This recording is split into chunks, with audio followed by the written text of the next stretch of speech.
right, welcome back to another exciting episode. Tonight we are back with the founders. So JSL, how have you been feeling about all this so far? Learning a lot? I'm kind of impressed with what I'm getting to learn. So this has been a trip for me. I'm a fan, unabashedly. And one of the beauties of Black Mass is that it's not just the M series. It's so much more. And I'm really excited to get to talk about those things too, because I just watched one of the films and I loved it.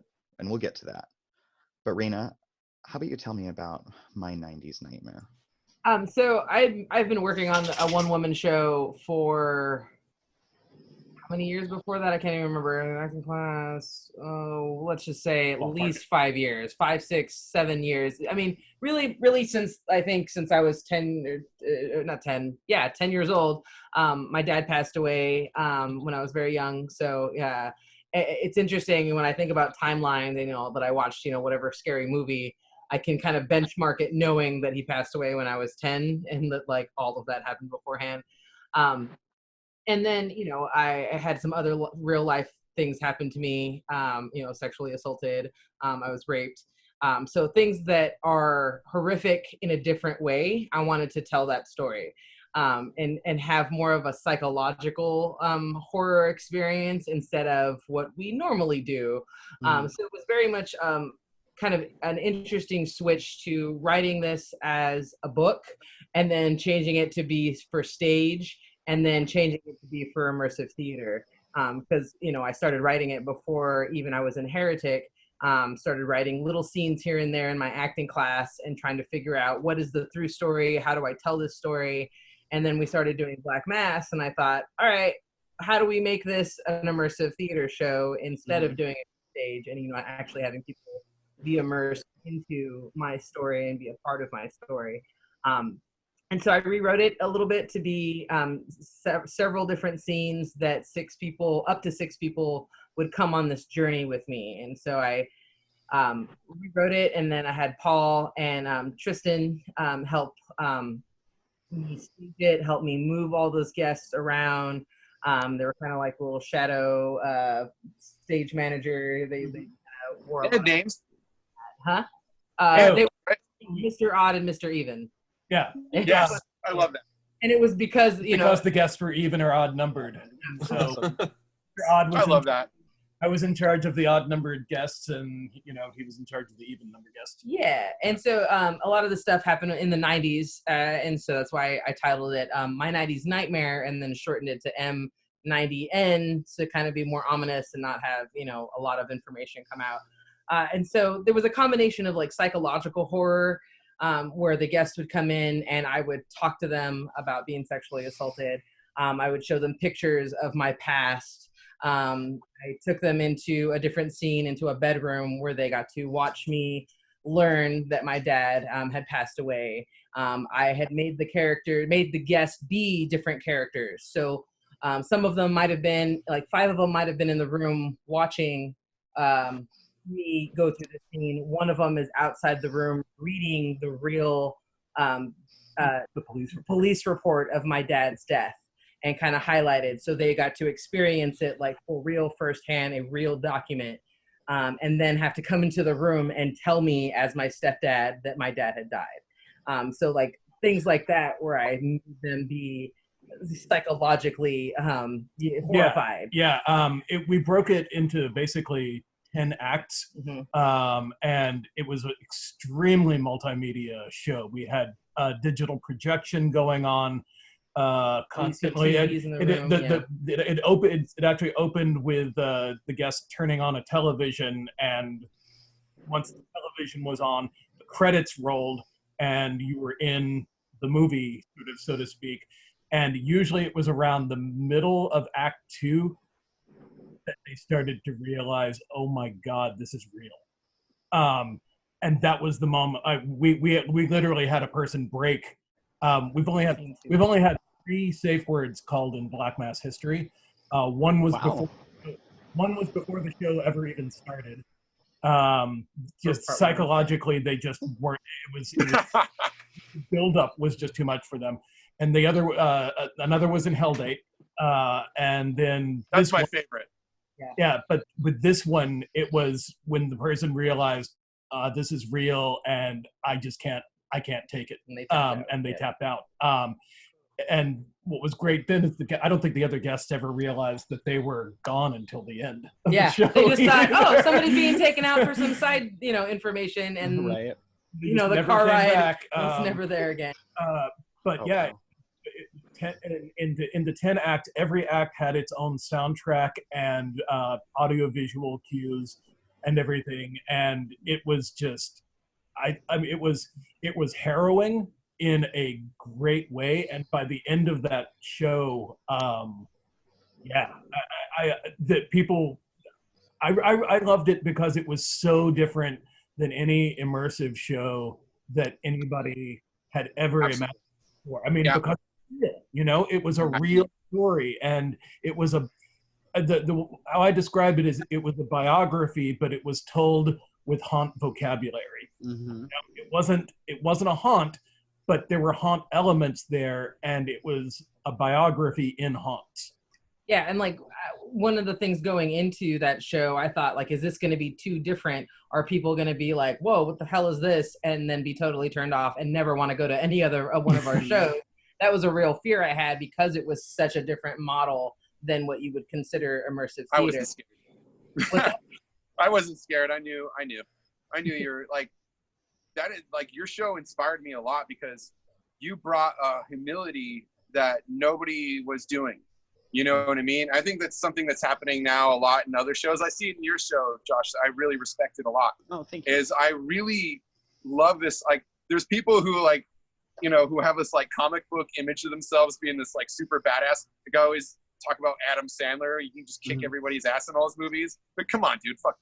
Yeah. But with M90's Nightmare, man, when she was when Reyna was testing it, and she handed me the actual real police report from her father's death, it took me a couple of days to decompress from that, and I just appreciated that is art, because to be that vulnerable that's I think why I think M90's Nightmare might be one of our most important shows is because that is the vision I think we have with Black Mass. Is not we're not a bunch of rock stars. We're humble, and we will show you humility, and we will be the first ones to show our humble sides. We will humble ourselves right away, and that show is so inspiring to me. I'm man, I want to invoke that kind of emotion. It's beautiful. And I think with something that's that vulnerable and honest, your guests are going to feel that. No matter what the trappings are, there's always that personal connection that the guest knows what's real when you're telling them. Even when they're immersed, it takes just one line that a writer writes that's, hey, this is me on the page. These are my words. And that's that moment of impact. I think it's amazing. I've read about My 90s Nightmare a significant amount. It was some really mature, it was a writer, this wasn't it wasn't a bunch of kids writing music in their garage anymore. I think M90's Nightmare put us to a point where they're no, these are writers who take this seriously and appreciate art. This isn't just a bunch of people playing action figures in the park. That was what I was we are this is we're doing some serious writing. And I knew that I had to be on that level. And I love that. I think that's one of the reasons I love being here is being inspired by shows like that. I think it's good shit, and I hope that we get to do it again. I know Reyna's going to do it again. I know you have ideas for it in the future, and I highly recommend that's something that's a very unique once in a lifetime experience. Fucking jump on it. Yeah, and it'll eventually be transformed. It'll be interesting to transform it to the stage, just because, like Paul said, there was a different soundtrack in every scene, and it was all Nirvana music. And the reason I chose Nirvana music, you find out in chapter 2, is Kurt Cobain and my dad died the same day. Okay. And I have this realization that me and his daughter kind of both have the same. It was always a connection between me and Kurt. I always loved Kurt Cobain, I always loved Nirvana, but then really to realize oh, I actually have more in common with his daughter than with him himself. Kind of having that realization. but yeah, taking people room by room in different places on our location to just go through my journey and like all the horrific things. That's I think where I write is more in realism. Even the movie that we all worked on together, No Way to Die, that's all based in real shit. You know, like I think, you know, ghosts and goblins and monsters are all really cool, but to realize that like real shit, you know, is around you and happening to people on a daily basis, I think that is the most horrific thing for anybody to kind of go through. And I tried to interject horror elements, you know, tying people up, blindfolding them, roughing them up, but also, you know, with a purpose.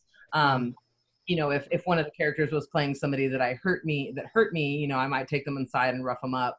And shit gets real quick. Like in the first chapter, you find out I was sexually assaulted. Chapter 2, you find out my dad's dead. Chapter 3, you find out my stepdad died. So the person that played my stepdad telling me that my dad died, he later dies and gets wrapped up, and we have a funeral for him or her, whoever the person playing that person. So there was a lot of like, you know, they might have not have heard everything, or they're definitely not seeing the same thing. So all 6 people, if there were 6 people, all come out of it with a different experience. Some of them got taken out to hear one particular part of a story or one message that I, you know, talk about with somebody real in my life that hurt me. And everybody else doesn't, you know, get that story. So they all left with little trinkets or things. We're also a big fan of the token. The token is sort of something that we latch on. Yeah. Everybody who goes through one of our shows leaves with something physical that they can hold on to as a memento of that show. It's not necessarily a big thing, although the part 3 one, yes, I agree. Woo! It's gonna be good. It's gonna be. But we wanted them to each have something, and usually it's handmade. It's usually something that one of us made, and you know, that way it's like you get to take a piece of the show, and you get to have a little part of that show that you can look back on that and like, oh yeah, I was there. This is a reminder of that. And they're just fun to make, and I really enjoyed it. The staging for My 90s Nightmare was so interesting. When I found the original Post-it note that we wrote all of these things out on, and you know, it was just a matter of timing and staging, and it was really ambitious beyond anything. Like, I mean, we're pretty ambitious before, but I think this was definitely the most ambitious staging we'd had up to that moment. I think that definitely the confidence to go into part 2 and exactly really turn it up to 11. Yeah, it really did set the stage for inauguration, and I think it's just gonna continue to make us better, because like I don't want to ever be comfortable in my style. Like I always want to like I said in the interview, like I love that. Like Walt Disney is such a huge influence on me, because I just love that idea of a land of pure imagination that is never finished, never finished. And I never want to be comfortable with where I'm at. And I think M90's Nightmare was like the greatest example to me, where I'm like, yes, I'm inspired. Like I feel like I'm Black Flag and she is like fucking Dead Kennedys. And like we were just like bouncing, like this is just a beautiful time, you know, like, or I'm the Cro-Mags and she's Agnostic Front if you want to go East Coast. And like it's just so cool. Like I think that show made part 1 complete, or made inauguration, like it changed the way I do shows. It inspired me, and like, and not only that, but I knew like I knew how to like utilize my team better. You know, like Reyna would be like, ask for help. Like we're not here to do nothing. And I did, and it was awesome to have a support. I've never had that before, and it's honestly, it's like cool getting. It was like a good problem to have, to adjust to that. And I think in the future, like we're gonna always be going up. We're never gonna be. We're never gonna have a style. Like I noticed in one of my comments, someone was like, "Yeah, I'm pretty sure we're gonna be in the back of a van and with hoods on our heads." I'm like, you know what?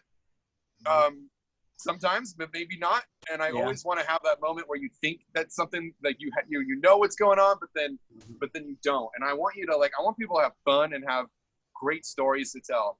And Reyna, I think people will come out of Reyna's shows and be like, I need to go hug my mom, because or honestly, one thing that after Reyna's show, I make it a point when my parents call me to answer the phone every single time, because that show really gave me an appreciation for my parents. Oh yeah. Oh, that's huge. So yeah, so I think that's something that people aren't normally going to take out of like a regular haunt.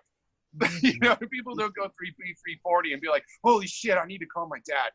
You know, Yeah, and there was just I like to take things to a real place. You know, like I had to replay my rape scene over and over and over again for people, right? And so to even psychologically gear myself up to that, and then not only relive that, but then to also relive seeing my rapist several years later at my brother's house.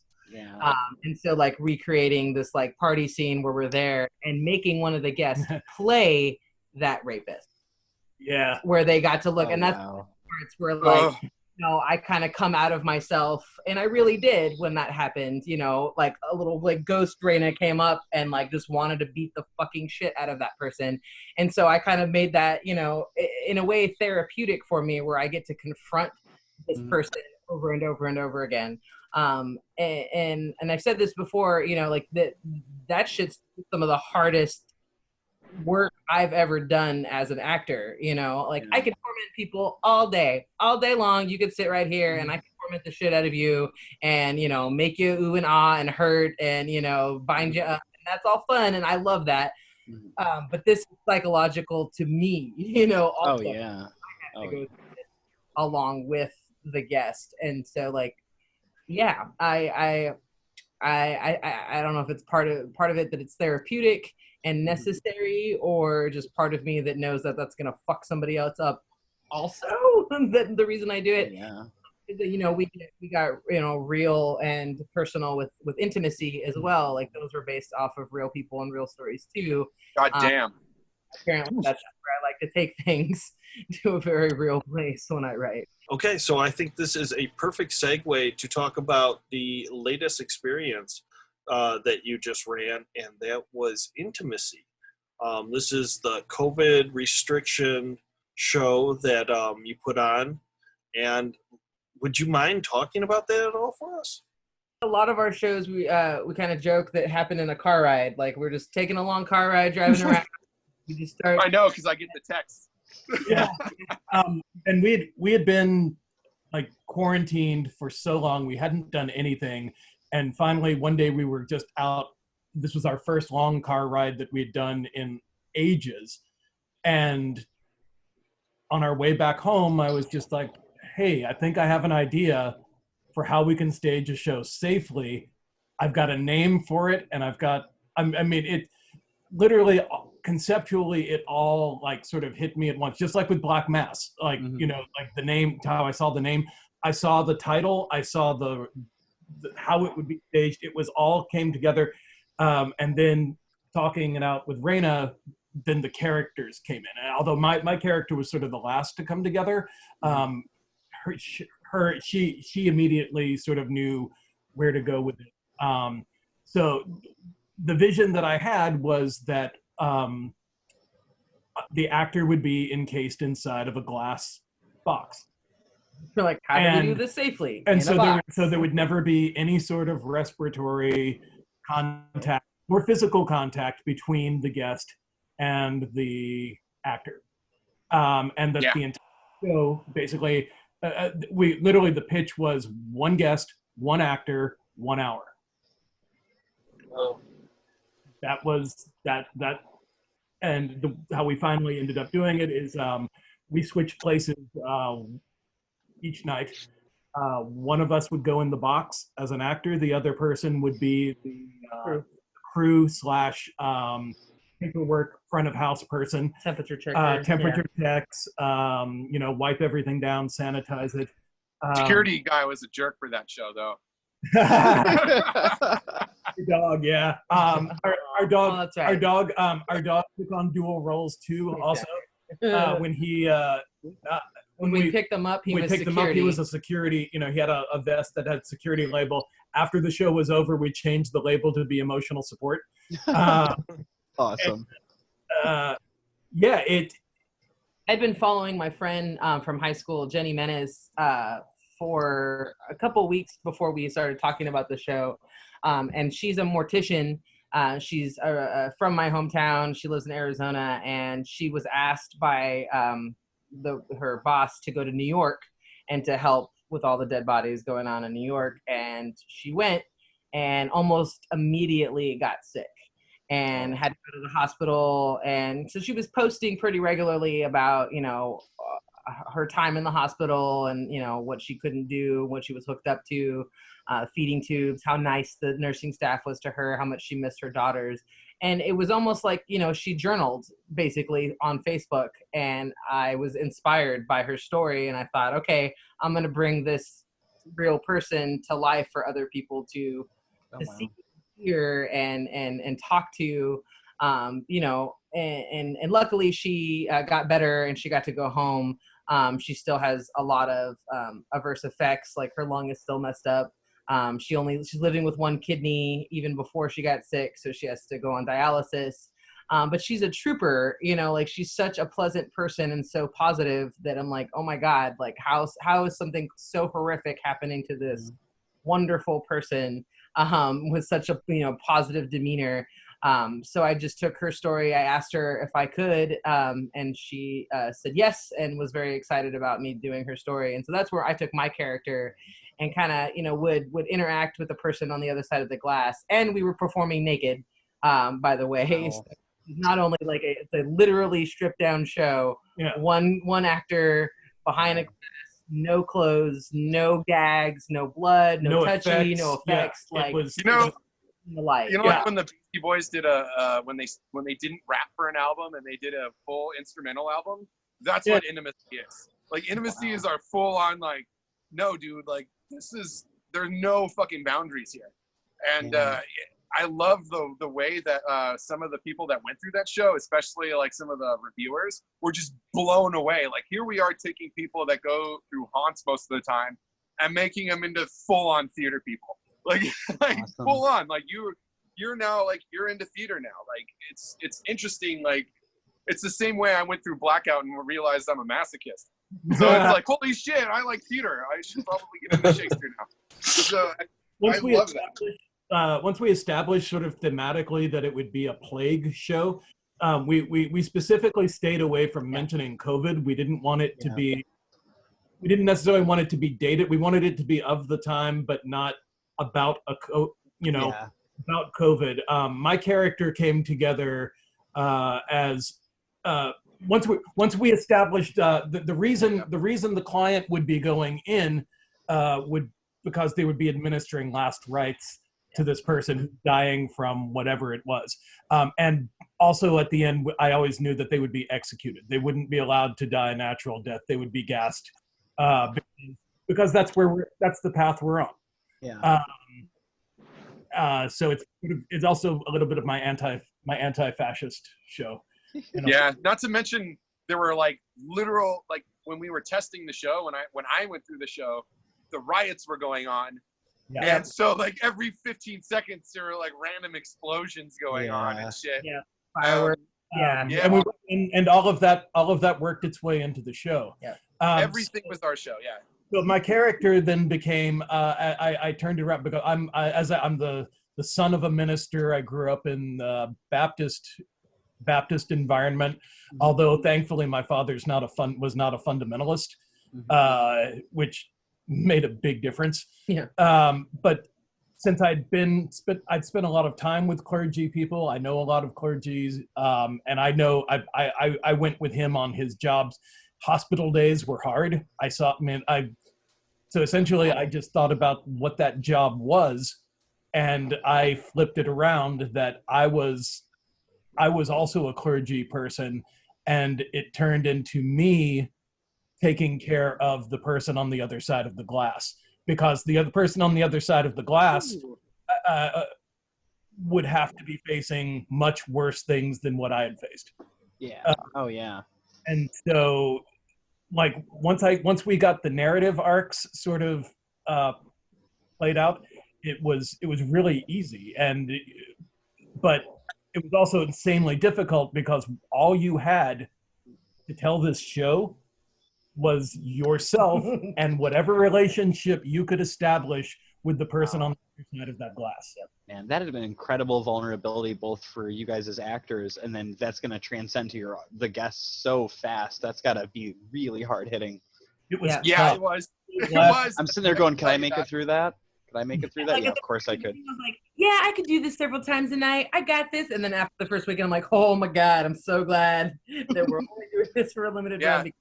Same thing Awesome. with Nightmare. It reminded me of when my dad took me to see the play Equus as a teenager, and he didn't tell me about the nude scene at the end. But that play was so powerful, and I connected to it so much as a teenager, and being in the position I was, and I connected with that character so much that nude scene just made it so much more powerful to me. And I was a 14-year-old kid, and so I think Intimacy had that same kind of power to me, to where I was like, wow, man, like the story and the nudity, it escalates the emotion so much, and it shows the vulnerability, and it literally gave Paul and Reyna nothing. Like they were I called it the glass case of emotion, because they were just sitting there and like that was it. Like I don't know of any other person, especially in the haunt business, that would be able to take on that kind of challenge. That was amazing. Yeah. So I would love for one of you guys to be able to see that show. I think it would be something special for either one of you guys. Oh, man. It's very unique. And like earlier when Alex talked about like, M. Nighty's Nightmare made him want to like answer the phone calls from his parents.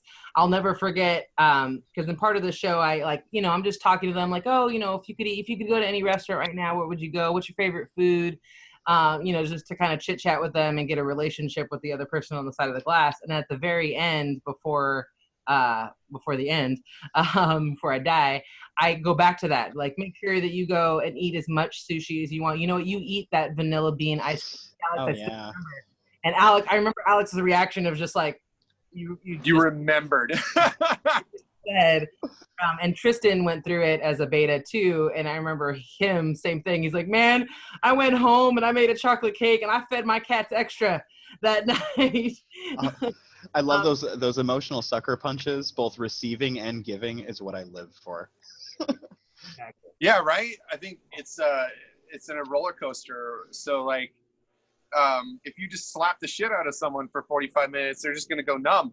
I actually learned that from Heretic. Like, Jess would always say that to me. Like, if you just sit there and sit on them for half an hour, they're just gonna go numb and not feel it. You need to like let them come up for air and breathe, so that you can bring the pain back up. And I'm like, oh, okay. And that works emotionally too, And Intimacy was so emotionally draining. Like there were parts where I was completely sober during the show, but there were parts of it where I like felt like I was hallucinating, because it was just, it was that powerful.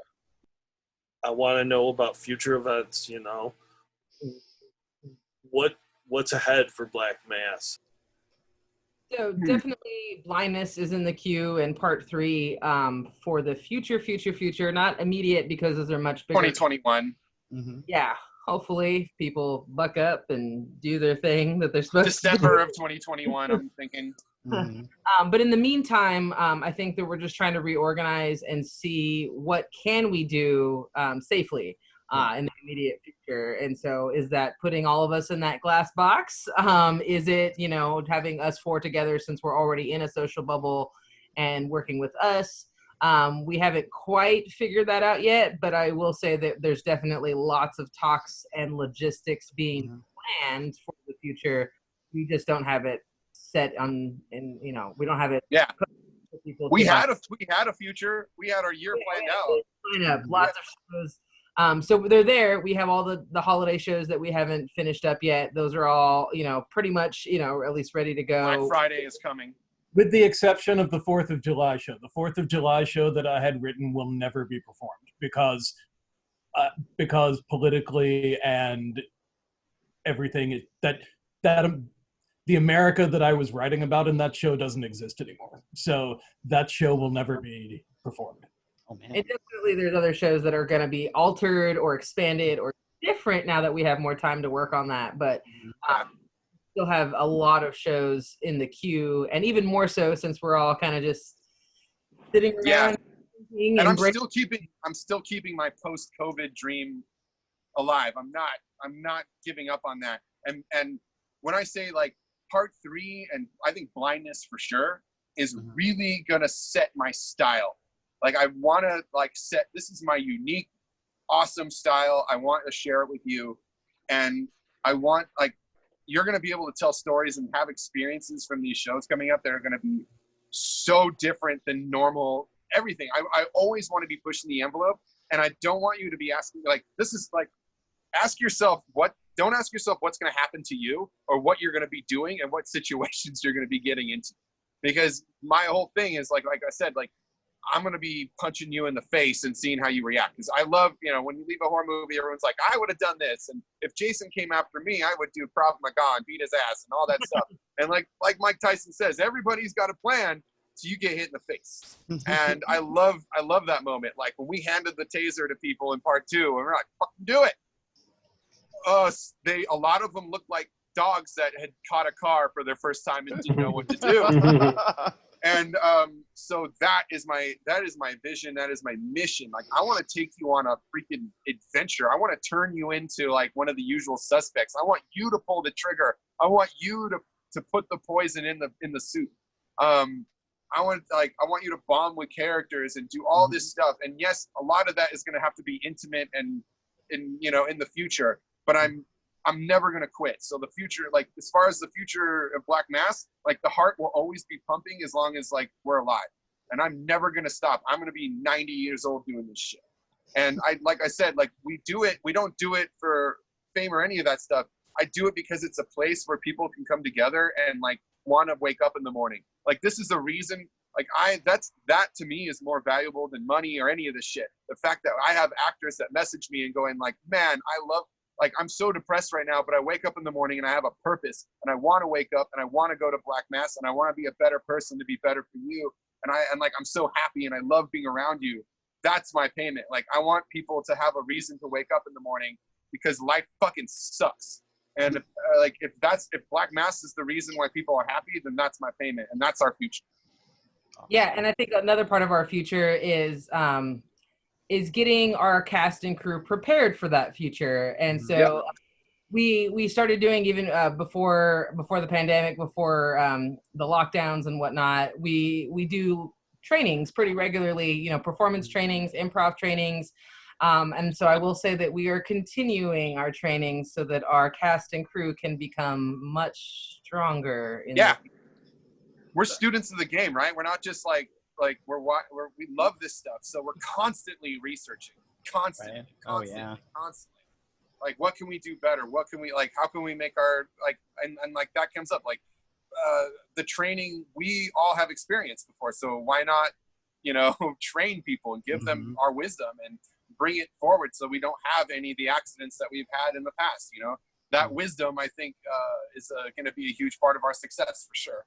So I agree, like we take our training seriously. We treat our actors like professionals and like we have a certain standard that we hold everybody to. And I think, that's definitely our future is like, we're always like, we want to set that tone of like, we're always going to be doing better. So like you as an actor, don't feel like just because you're in one show that you have an automatic pass to all our shit. Like I'm going to hold you to a high standard, especially as a director, especially in actors that I see potential in, but haven't realized it. I'm going to push them, and the people that respond to that are going to travel with us forward, and that and the people that don't, whatever, like we'll grow out. But like, we're a group we're going up, and we're looking around the corner. We're not looking the coast. Awesome. And here it is, friends. We spent a lot of time together, having a lot of conversations, and I appreciate all of you.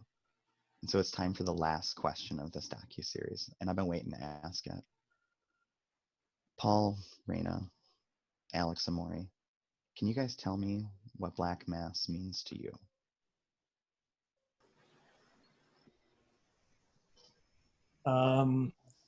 Black Mass to me is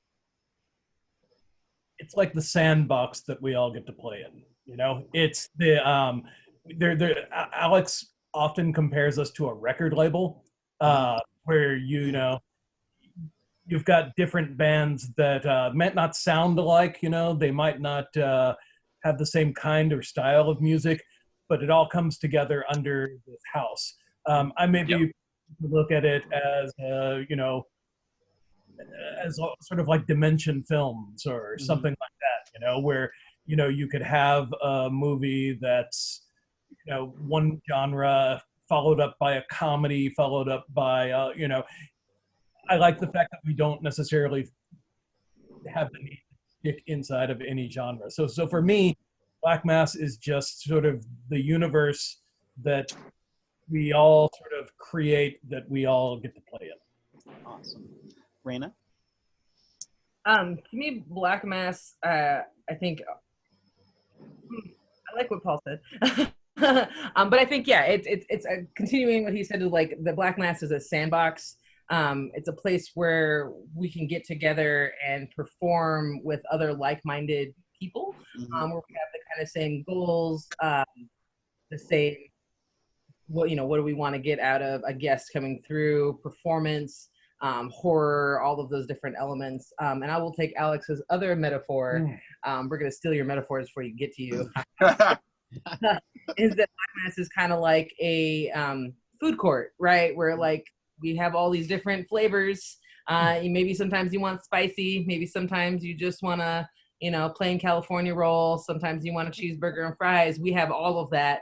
And I think that that's where a lot of surprises are going to come in our future where, all right, you want something more aggressive? Cool, we'll have something more aggressive for you. You want to go through and be a character that does things and interacts with other characters? Cool, we got that. You want to have your fucking heart ripped into shreds? We got that too. So I think that the other stuff about like moving forward is creating, a little bit more like, hey, this is a level 5 and a level, physicality and a level 3 psychologically, so that you know more what they're kind of getting into. But yeah, it's a hodgepodge, a buffet. It's something where we all can exist under the umbrella of immersive horror, and bring those different performances to light. And it's also, our fucked up little family. Like, there's a lot of little ragtag people that don't have family members that support them in the way that their family should support them. And if they are in that situation, I think that this is a good place for them to come to be a part of our fucked up little family. My mom even does a couple of our shows. She's like our little Awesome. She's a nurse too, so if shit goes down, she's also our RN triage nurse. But yeah, I think family and a place for us to kind of all play artistically together. Awesome. Alex? For me, like, it's getting to know people for real. I noticed that, like, when you meet people normally, they kind of like put on this like a facade or like a show for you to like, make them, everybody wants you to like them and kind of things. And I find that like when I was younger and going through, the drama I was going through as a kid, I got put into group therapy a lot. And the group therapy I thought was interesting because they would make us play games. And I find that when you play games with somebody, like if you're playing if you're doing something cooperative where you have to work together, you know that person really, really, like you get to know the real person. Like you could know someone for 5 years and think you know them, but you sit down and like play a round of Left 4 Dead and you'll hate that person in 5 seconds. So that's why I love Black Mass, because it's a place where people come in and you get to see the real them. You get to connect with somebody for real. So there's no surprises and you get real connections with real people, rather than like when you go to a bar and everybody's talking out of their ass like, yeah, I'm a fucking record producer and I'm this and I'm that. But in the morning, everybody's just hungover and a loser. But when you're here and you're Black Mass, man, this is real. And the people here are like being and we're working together. And if you're an asshole, it comes to the top real quick. Like, it's especially it's the same way as if you were playing a game in group therapy. So to me, this is a place to make real connections with real people. And I find that like as an adult, someone growing up, that is the one thing that people lose over time. And they try to supplement it with like religion or like some stupid hobby or like, and they become that and not themselves. And with Black Mass, it's people love the art in itself and not themselves in art. And that group of people, like, I feel like I really know these people around me. I really know my actors, and they're not just some fake ass people, you know, like this is some real shit, real bond, real relationships, you know? And that's so valuable in as an adult, you know. It's hard to get 3 people in a room together these days, especially now, as opposed to like, we got how many people for inauguration? So like that's what it means to me. It's like, I know these are real people that aren't just fake assholes. Like, these are my actors, they are artists, and they, you know, I know them. So yeah, that's what it, for me, it's real people, real connection, real art, pure self-expression, just like United Artists, like the analogies that they said before. Oh man. Excellent. Amori, what do you think? Black mass actually means to me more of freedom of expression. And by that I mean how we create things is all how we express ourselves, whether like how through M90's Nightmare, people were feeling like feelings of torment, they were feeling guilt. If they're going through Alex's show, they're feeling that like violence is actually pretty fucked up and not very like as glamorous as horror movies would put it. For me, like going through Hell Date, like I want to express that, like, you know, all hot monsters really go through some shit when they're in a maze. So it's all in a way of like creating and expressing a way of like feeling and a way of like expressing your art through an emotion that like not a lot of people get to feel when they like either watch a movie or they see a show nowadays. I really do hope that like more people can come to us and like, you know, they want to like either they want to create a true feeling of passion of like where it's a show or it's a movie or it's like, you know, a project of experience where, you know, people are going to be going through certain things and playing games. I want like they're supposed to be feeling something, and what Black Mass really means to me is that like when people are going through anything and they're coming to us, whether it's an experience, a movie, or a show, they want like an expression. They're looking for an expression, and we're giving them an expression of our feelings and of our own art and how we express art. Yeah. Right. We'll never waver on that either, you know, like never, you know. So especially I think Hell Date was a great example of that, because it was just like her love letter to like all the haunters out there that have been dealing with all the shit they've been dealing with for all the years. Your pain. I know what you've gone through. Yeah. Every guest that has thrown a punch, every guest that has thrown that drink in your face, I feel you. This is your spot to where like, you can do all the things that you fantasize about doing at Queen Mary here. Yeah, that's basically like it's. I mean, that's what I like feel that Black Mass is basically anybody can like come into Black Mass and go, all right, I want people to know the feeling of hatred. I want people to know what like. I want people to laugh their ass off in this comedy. I want people to know like, you know, wow, I killed this child and like that's really fucked up, and I'm feeling all of this guilt. Like Black Mass is able to express that in so many ways through creativity. I love it. There you have it, folks. I don't know what else we could ask them. We've got so many hours of footage, and you have a lot of episodes that you got to watch. So if there's any future questions, reach out. Maybe we'll do an update later on down the road. But for now, I think we've gone all the way through Black Mass Confidential. And I want to thank everybody for being a part of this, from all the actors that we got to interview, from the past guests that we got to talk to. And, you know, of course, Paul, Reyna, Alex, and Amori, thank you so much for being open and honest and telling us all about your creation. We appreciate it so much. And JSL, you've been amazing throughout this whole adventure. Thank you again for being on. Thank you, everybody. This is Chris signing out from the Great American Horror Road Trip. Give us a like and subscribe to our channel, and we hope to see you soon.